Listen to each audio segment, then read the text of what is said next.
Bom dia, meus alunos do direito, tudo bem? Aqui eu, professor Humberto, novamente com vocês, conversando, seguindo o nosso cronograma de traumatologia forense. Hoje, nossa aula, nós falaremos sobre lesões por ação pérfuro contundente. Então, pessoal, antes de eu começar com o conteúdo aqui, eu quero lembrá-los que eu estou online durante toda a nossa aula, durante todo o período. Disponível aí para esclarecer dúvidas, para ajudá-los no que for preciso, né, no que venha a surgir. Se depois da aula vocês tiverem dúvida, quiserem me mandar um e-mail, quiserem colocar nos comentários tudo, podem fazer da maneira com que vocês acharem melhor, tá ok? Sempre ao final da aula, o último slide, eu deixo aquele slide com o meu e-mail, né, se surgir qualquer tipo de dúvidas, tá? Então, pessoal, hoje nós vamos conversar sobre lesões pérfuro contundente, né? Então, aquelas lesões que são oriundas por ação pérfuro contundente. E antes de nós entrarmos na lesão pérfuro contundente em si, eu quero recordar alguns pontos das aulas anteriores que são importantes, tá? Só para a gente entrar no tema de maneira mais fácil. Então a gente viu em aulas anteriores que as lesões, né, estudadas na medicina legal, elas podem ter origem mecânica, física, química, físico-química, bioquímica, biodinâmica ou mista. Então a gente pensa em lesões dentro da medicina legal, basicamente esses 7 grandes grupos. E nós vimos que essas lesões elas podem ter repercussão externa, né, tal qual vocês estão vendo na imagem, quando repercute de maneira externa, ou ainda pode apresentar repercussões internas, então como por exemplo nessa imagem a perfuração de um órgão ali. Além disso, nós vimos que essas lesões elas podem ser de diferentes maneiras. O objeto pode estar em movimento contra um corpo humano, que é uma lesão que a gente chama de meio ativo, ou ainda o instrumento ele pode estar imóvel e quem se movimenta é o corpo humano, que a gente chama de meio passivo, ou ainda quando o corpo humano e o objeto se movimentam, que é o que a gente chama de ação mista, né? Então são esses 3 tipos de movimentos básicos que a gente tem, tá? Então, o meio ativo, quando o objeto vai em direção ao corpo. O meio passivo, quando o objeto ele é imóvel, né, e o corpo humano que vai em movimento. E ação mista, quando os dois se encontram em movimento. E aí, pensando em lesões de ordem mecânica, a gente conversou que essas lesões elas podem ser de 6 grandes grupos, 6 diferentes tipos, né? Então, aquelas causadas por instrumentos perfurantes, por instrumentos cortantes, contundentes, pérfuro-cortantes, pérfuro-contundentes ou corto-contundentes. Então, são basicamente esses 6 grandes grupos de instrumentos, né? Então, eles vão produzir feridas do tipo puntiforme, cortante, contusa, pérfuro-cortante, pérfuro-contusa ou corto-contusa, dependendo do instrumento. Aí a gente conversou que aqueles instrumentos perfurantes, né, são aqueles instrumentos que têm aspecto pontiagudo, alongado e fino, né? Então eu mostrei para vocês exemplos aqui, a agulha, o garfo, que vai apresentar lesões como essas que vocês estão vendo na imagem. Aí quando a gente conversou sobre os instrumentos cortantes, a gente conversou sobre aqueles instrumentos que têm ação cortante através de um gume afiado, né? Então tem uma lâmina cortante, uma borda cortante. Então ele vai cortar através de um deslizamento sobre os tecidos. Então eu citei exemplos aqui, a lâmina de barbear, uma gilete, esse tipo de situação, né? Então a lesão ela vai se dar basicamente dessa maneira que vocês estão vendo aí na imagem, tá? Pode ser ainda lesões mais agressivas, mais imponentes como essa. E aí o próximo grupo que a gente conversou são aquelas lesões contundentes, que são aqueles instrumentos que são os maiores causadores de dano, né? E a gente conversou que essas lesões elas podem ser observadas externamente, entretanto podendo repercutir ainda na profundidade. Então eles vão agir por pressão, por explosão, por deslizamento, por fricção. E a gente conversou que elas podem se apresentar de diferentes maneiras, não vou focar cada uma delas, mas em aulas anteriores a gente conversou basicamente sobre essas lesões vasculares, então a diferença de escoriação, equimose, edema e hematoma. E aí eu mostrei aquelas estrias pneumáticas, né, que são comuns no caso de atropelamento. E aí, ó, outro grupo dos tipos de instrumentos foi os pérfuro-cortantes. Então, aqueles instrumentos que além de ter uma ponta que penetra no tecido, tem a borda cortante. E esse instrumento pode ter uma única borda cortante, como vocês estão vendo aqui, pode ter duas, pode ter três, né? Então, as lesões, elas normalmente se apresentam dessa maneira, né? Então, as lesões, elas são normalmente uniformes, e elas são normalmente profundas, como vocês estão vendo aí. No caso de instrumentos com 3 gumes, aquelas lesões ficam com aspecto triangular, né? Então aqui a gente observa uma perfuração cardíaca causada por um tipo desse instrumento, né? E por fim, a gente conversou sobre as lesões cortocontundentes, né, que são aqueles instrumentos que, mesmo sendo portadores de gumes, são influenciados pela ação, né? Então influencia a ação com que esses instrumentos são utilizados. Aí a gente conversou aqui que é o principal exemplo, as unhas, os dentes, e aí aqui a gente mostrou algumas lesões por mordeduras, né? E aí eu conversei com vocês sobre como identificar a mordedura, aquela coisa toda que não é o foco da nossa aula hoje, tá? E aí o único grupo que a gente acabou que não abordou, né? Eu falei para vocês que a gente teria um dia onde eu falaria só desse grupo das lesões, são as lesões, os instrumentos pérfuro-contundentes, né? Então, como a gente conversou, esses instrumentos, ele tem aquela ação de perfurar e contundir ao mesmo tempo, né? Então, ele tem uma determinada ação de perfurar o tecido e de gerar grande dano. E de maneira geral, pessoal, esses ferimentos eles são produzidos por projéteis de arma de fogo. Então, quando a gente pensa em análise de lesões por projétil de arma de fogo e esse tipo de coisa, a gente entra em uma área que a gente chama de balística, né? Uma área onde é fundamental a gente entender um pouco do funcionamento de uma arma de fogo, né? Então, o que é uma arma de fogo, como que ela pode ser classificada e esse tipo de situação. Então, pessoal, pensando numa definição simples de arma de fogo, né, a gente pensa naquelas peças constituídas de um ou dois canos, né, que são abertos em uma das extremidades, obviamente, e parcialmente fechados na parte de trás, né, por onde se insere o projétil. Então, ele é aberto em uma das extremidades, que é justamente por onde o projétil vai sair, e parcialmente fechado na parte de trás, na onde se insere esse projétil. E esse projétil ele é lançado à distância decorrente de uma força expansiva dos gases, devido ao que a gente chama de combustão, né? Então a pólvora entra em combustão e isso faz com que gere uma força expansiva dos gases e faz com que o projétil seja lançado. Obviamente, não preciso aqui explicar para vocês que esses projéteis eles são lançados a uma velocidade muito grande, né, capazes de gerar danos imensos e perfurar com facilidade tecidos das mais diferentes densidades, né. Então, uma arma de fogo ela pode ser classificada de diferentes maneiras. Ela pode ser classificada em relação à sua dimensão, em relação ao seu modo de carregar, ou ainda ser classificada de acordo com o seu calibre, né? Então, quando a gente pensa em classificar uma arma com relação à sua dimensão, a gente pensa nas armas portáteis, semi-portáteis ou não portáteis. Obviamente, pessoal, as armas portáteis são sem dúvidas as mais usadas, e quando a gente pensa em medicina legal, em lesões dentro da medicina legal, são aquelas que são mais frequentemente estudadas, tá?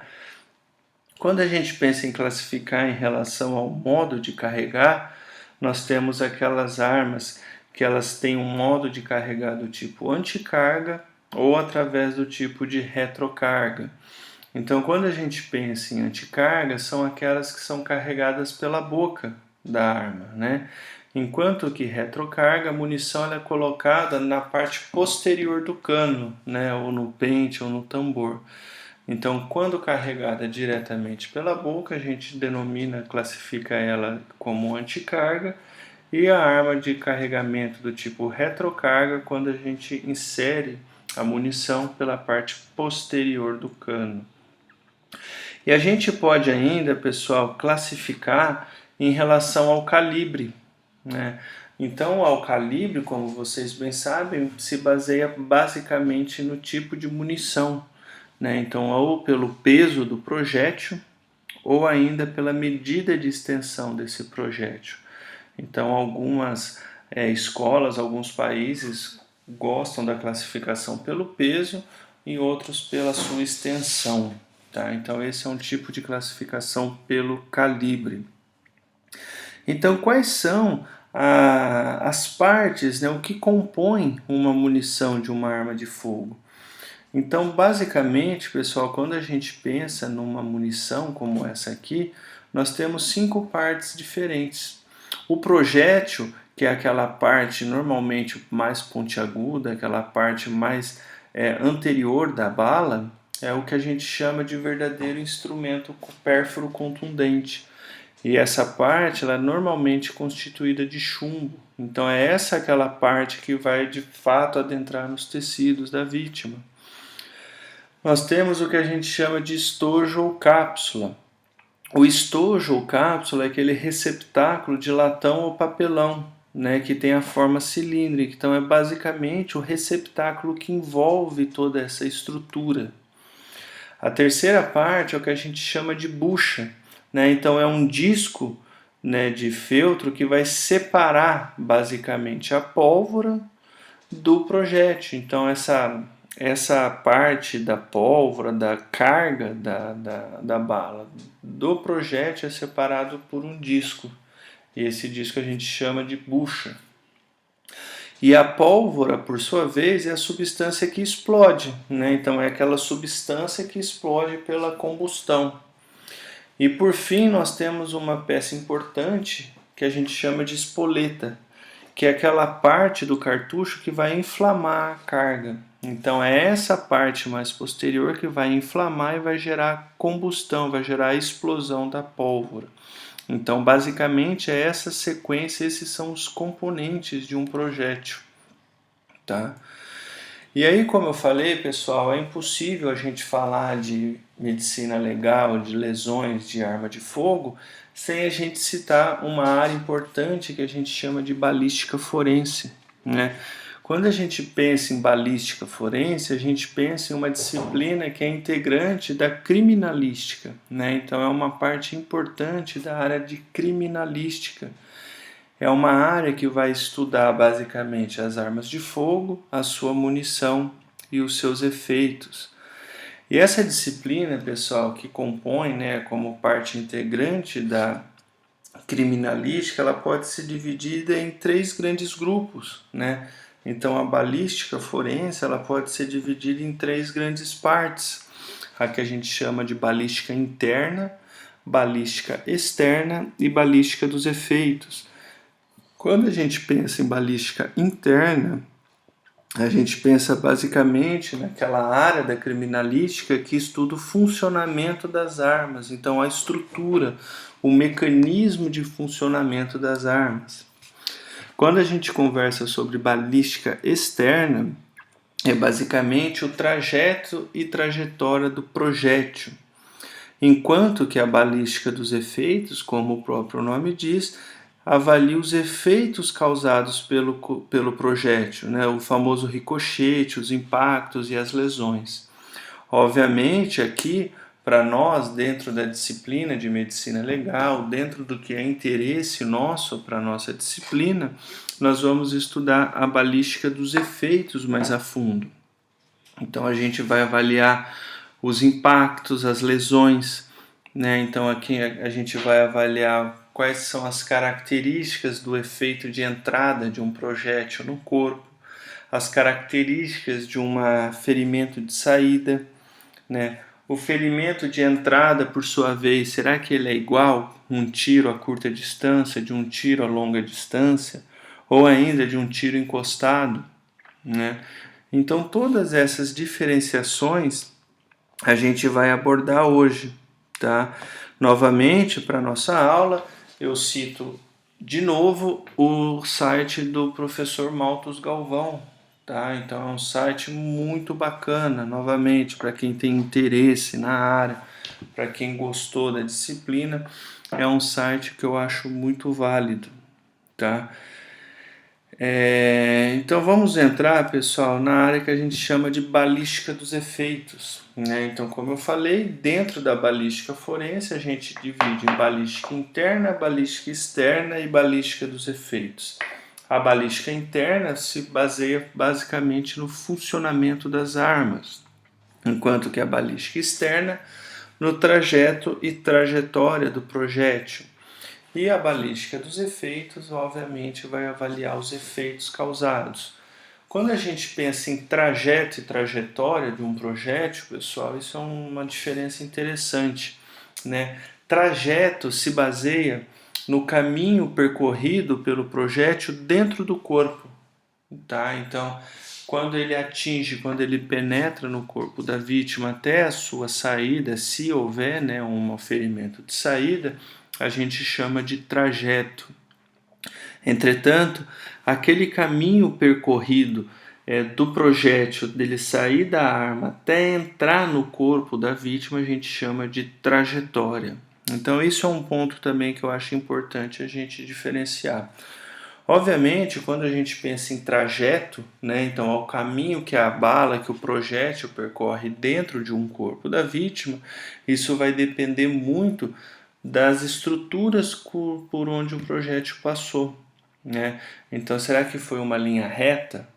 Ou será que o projétil sofreu diferentes curvas? Então, quanto mais estruturas esse projétil percorreu, obviamente a tendência é que ele sofra uma maior movimentação dentro do corpo.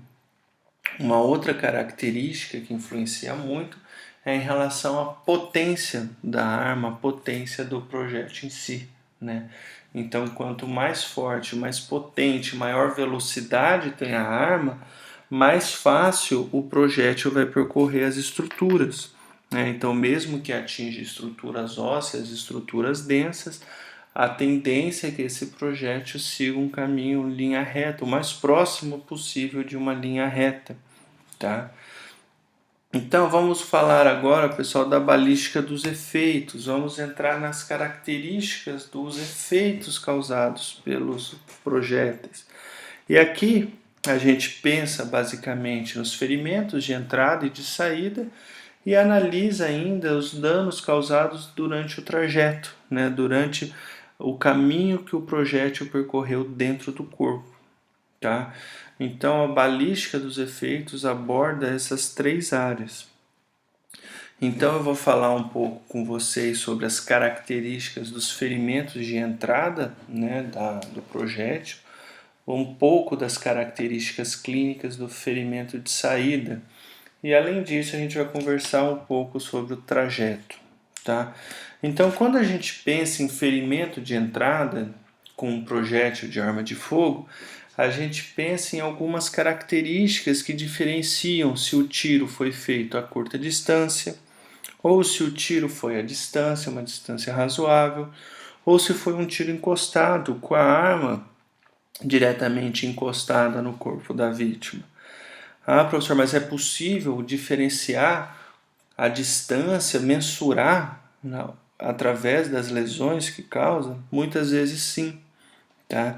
Então, muitas vezes, pela lesão causada, pela lesão que a vítima apresenta durante a sua análise, obviamente isso não é tão simples, a gente consegue muitas vezes mensurar ou estabelecer se esse tiro foi um tiro a curta distância, se foi um tiro encostado ou se foi um tiro a distância relativamente alta, tá? Então, quando a gente pensa em tiro encostado, como o próprio nome diz, são aquelas lesões aonde que são realizadas com a arma em íntimo contato, né, com a vítima, né? Por isso o nome encostado. Então, que tipo de características as lesões do tiro encostado apresentam? A forma, normalmente, nesses casos, ela é irregular, né? Então, por que essa forma ela é irregular? Vocês podem pensar assim, mas professor, se a arma está em direto contato com o corpo da vítima, é de se imaginar que ela não perdeu velocidade. Se ela não perdeu velocidade durante a sua trajetória, eu poderia supor que ela entraria mais fácil no tecido e com isso a sua forma seria regular. Faria sentido você pensar assim, mas nós temos que lembrar, pessoal, que o projétil ele vai se deslocar do cano da arma até a sua direção, até atingir algum corpo, por conta de uma explosão de gases. Lembra que a gente conversou quando aqueles componentes, né, que formam a bala em si, então são gases que explodem e isso gera uma força, e essa força gerada por essa explosão de gases faz com que a bala ganhe velocidade, né? E isso, obviamente, se a arma está em íntimo contato com o corpo, né, com a vítima, o que vai acontecer? Esses gases vão deixar marca. E isso faz com que a região não fique uma forma regular. Então a marca do tiro forma uma margem irregular. Então a gente não vai observar aqui o que a gente chama de zona de tatuagem ou esfumaçamento, né? Nesses casos, justamente por conta dessa explosão dos gases, o diâmetro, normalmente o diâmetro do ferimento, ele é maior do que o projétil, né? Então é frequente a gente observar que o dano ele é maior do que o projétil em si. Isso porque além do dano causado pela penetração do projétil no corpo, nós temos um dano causado pela explosão de gases. E muitas vezes a gente consegue observar a impressão do cano da arma, né? Então, justamente pela pressão exercida do cano da arma, a gente consegue observar muitas vezes aquele halo, aquela marca, né? Então, nessa imagem aqui fica bem claro, a gente consegue observar uma marca causada pelo projétil em si, né? E observem esse halo decorrente do cano da arma que foi pressionado contra o tecido, né? Isso é bem característico. Essa imagem do professor Malthus também, ela mostra três imagens diferentes, três tipos diferentes de lesões por arma de fogo. Então, nessa imagem, nós temos uma lesão característica pelo que a gente chama de tiro encostado, uma lesão característica de tiros a curta distância e uma lesão característica de tiro à distância, tá? Então eu vou falar cada uma delas para vocês, mas só para não estragar o fim da aula, que eu quero diferenciar cada um deles com essa mesma imagem. Nessa imagem aqui, pelas características que eu falei para vocês novamente, que é a forma irregular, sem zonas de tatuagens, o diâmetro do ferimento maior do que o da bala, então na imagem A, B e C, o que é característico de um tiro encostado seria essa imagem que vocês estão vendo aqui. Essa é a primeira imagem do lado esquerdo. Então a gente observa essa borda irregular, a gente observa essas lesões causadas pelos gases, né, da explosão. Então uma área, um dano maior normalmente do que o orifício da bala em si, tá? Então essas são as características de uma lesão causada por um tiro encostado. E aí nós temos uma segunda tipo de lesão, que são aquelas características dos tiros a curta distância, né? Então, tiro a curta distância, o que a gente deve observar, né? Então, além da lesão de entrada produzida pelo impacto do projétil, né, o que a gente chama de efeito primário, a gente consegue encontrar manifestações pela ação do resíduo de combustão da pólvora. Então, aquela explosão, aquela combustão da pólvora, ela gera algumas alterações, algumas manifestações. Obviamente, ela não está em íntimo contato com a pele, né? Mas como ela está a curta distância, muitas vezes essa explosão gera algumas marcas, algumas manifestações de interesse para nós. E eu vou falar um pouco sobre elas. Tá? Então a gente observa nesses casos o que a gente chama de zonas de tatuagem e esfumaçamento. Isso por quê? Porque nós temos uma elevada temperatura pelos gases e essa explosão muitas vezes gera essas alterações, tá? Então gera essas manchas, esses esfumaçamentos gerados justamente pelo dano tecidual, pelo aumento elevado da temperatura, tá? Aí vocês podem uma pergunta interessante que muitos devem fazer: o que é considerado curta distância, né? Então, qual é a distância que a gente considera como curto ou não? Então, nós não temos, infelizmente, na literatura, uma determinação da distância em si. Então, a gente não pode afirmar um tiro a curta distância seria um tiro até 2 metros de distância, até 3 metros, por exemplo. O que é determinante para saber se é curta distância ou não seria a capacidade de aparecimento desses efeitos secundários. Então, se a arma utilizada gerou efeitos secundários, essas manifestações, essas tatuagens, esfumaçamento, a gente considera que foi um tiro a curta distância.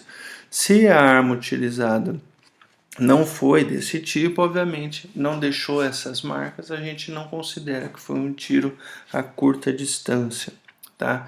Então, quais são os principais sinais clínicos que a gente vê? É a cicone de dispersão do tiro, a forma da lesão aqui, diferente daquela do tiro da lesão encostada, essa forma ela é arredondada, né? Então é uma forma arredondada. A gente observa essa orla de escoriação, zona de tatuagem ou esfumaçamento e uma zona de queimadura, como eu falei para vocês. Então, clinicamente, como que isso se apresenta para nós? Então, aqui a gente observa essa imagem. Aqui essa zona de esfumaçamento, ó, característico justamente desse aumento da temperatura nos tecidos. Olhem só, observe esse chamuscamento, ó, a presença de lesões causadas por esses gases, ó, né? Aqui bem característico, ó, o que a gente chama de zona de tatuagem. A gente observa uma lesão maior causada pela entrada do projétil em si e essas zonas de tatuagem característico de um tiro a curta distância. Então, voltando para aquela imagem do professor Malthus novamente, aonde eu falei para vocês já que essa é uma lesão característica de um tiro encostado, essa seria uma lesão característica de um tiro a curta distância, onde a gente observa aqui, ó, essas lesões de tatuagem, de chamuscamento que a gente conversou anteriormente, tá? Então, novamente aqui, lesão característica de um tiro encostado, e aqui uma lesão característica de um tiro a curta distância. E aí nós temos aquele terceiro tipo, né? Aquele tiro à distância, né? Então a arma não estava numa distância próxima da vítima a ponto de gerar aqueles efeitos secundários. Normalmente, nesses tipos de tiro, nesses tipos de lesão, a gente observa o diâmetro menor que o do projétil. Então, normalmente, o diâmetro ele é menor do que o projétil em si, e isso é atribuído muito pelaquela elasticidade tecidual que a gente já conversou.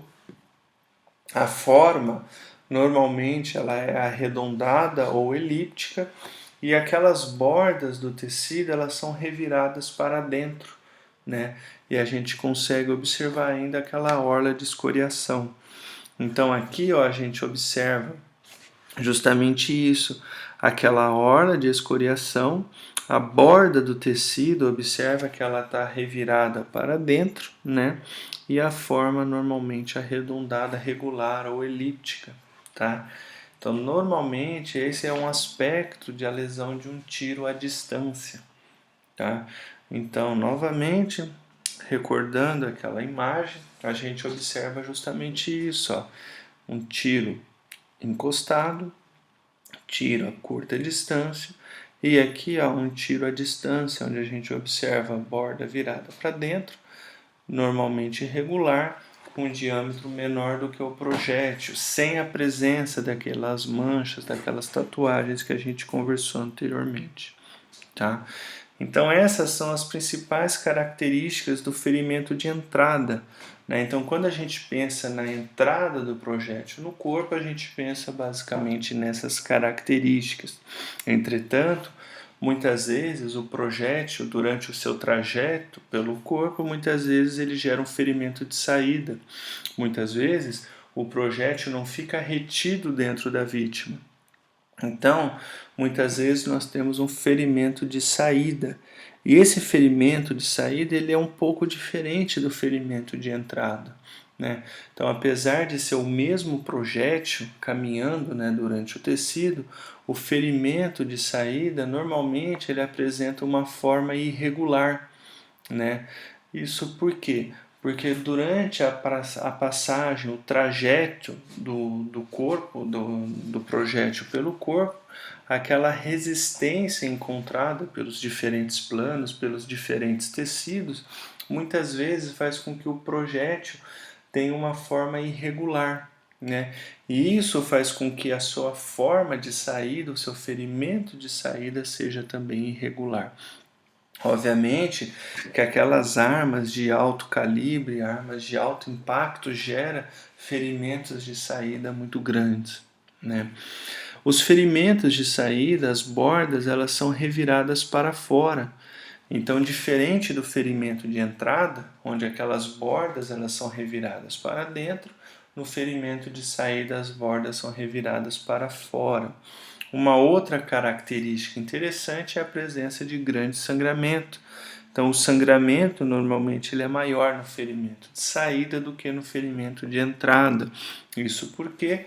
Porque normalmente no ferimento de saída ele já percorreu e teve um rompimento de muitos tecidos, de estruturas vasculares maiores. Né? O dano ele é maior. E além disso, ele não apresenta aquela orla de escoriação e nem o halo. Tá? Então aqui a gente pode ver então, pessoal, que nós não temos aquela presença de elementos químicos resultantes da decomposição da pólvora, né? Então não é frequente, a gente não observa no ferimento de saída aquelas manchas, aquelas queimaduras decorrentes da decomposição da pólvora. Então a gente vê aqui alterações causadas basicamente pela ação mecânica do percurso do projétil na estrutura. Tá? Então aqui é uma imagem que a gente observa claramente um ferimento de saída. Mas se a gente aproximar essa imagem, a gente vê justamente isso, ó, um formato irregular. A gente observa que as bordas elas estão voltadas para fora e não para dentro, né? Normalmente ele é desproporcional. Observem que o ferimento de saída ele é maior do que o projétil em si. E a gente não observa aquelas orlas, aqueles halos de queimadura, né, ou esfumaçamento que a gente conversou anteriormente. Tá? Então, quando a gente pensa em diferenciar um tipo de lesão da outra, então pensando nos ferimentos de entrada, quando comparado aos ferimentos de saída, nós temos algumas diferenças importantes. Então, o ferimento de entrada, ele normalmente ele é regular. As bordas elas são invertidas para dentro, então ela não é invertida para fora como no de saída. Normalmente a a perfuração aqui, ela é proporcional ao calibre utilizado, enquanto que o ferimento de saída normalmente ele é desproporcional, então normalmente ele é maior do que o calibre. As orlas e as zonas aqui são bem presentes, bem frequentes, e aqui a gente não observa. E aqui vocês podem falar assim, mas professor, você falou que no ferimento de entrada muitas vezes o dano ele é maior, principalmente no tiro encostado. Isso sim, então na única exceção dessas características é quando a gente tem o tiro encostado, né? Que nesse caso, como eu já conversei com vocês em outro momento, Quando a gente tem o tiro encostado, nós temos a lesão além da ação mecânica em si, a ação química pela explosão da pólvora, tá? Então essas são as principais diferenças entre ferimento de entrada e ferimento de saída. E por fim, pessoal, nosso último slide da aula aqui, eu quero conversar rapidamente com vocês sobre o trajeto, né? Então o trajeto, como eu já falei para vocês, é o caminho percorrido pelo projétil no interior do corpo. Então, novamente, trajeto é o caminho percorrido pelo projétil no interior do corpo. Quando a gente pensa em trajetória, é o caminho do projétil que ele saiu da arma até entrar no corpo. Então, são coisas diferentes, trajeto e trajetória, tá? E o trajeto, pessoal, ele pode ser que a gente chama de transfixante, né? Ele é um trajeto transfixante quando ele tem entrada e saída, ou seja, quando o projétil ele entrou no tecido, entrou na vítima e nós temos um ferimento de saída, né? Se nós pensarmos de maneira direta, né, essa linha seria teoricamente uma linha reta, né, pela força com que a bala sai da arma. Ao entrar no tecido, teoricamente seria traçado por uma linha reta. Entretanto, como a gente já conversou anteriormente, muitas vezes esse projétil ele encontra diferentes resistências e isso muitas vezes muda a trajetória da bala, né?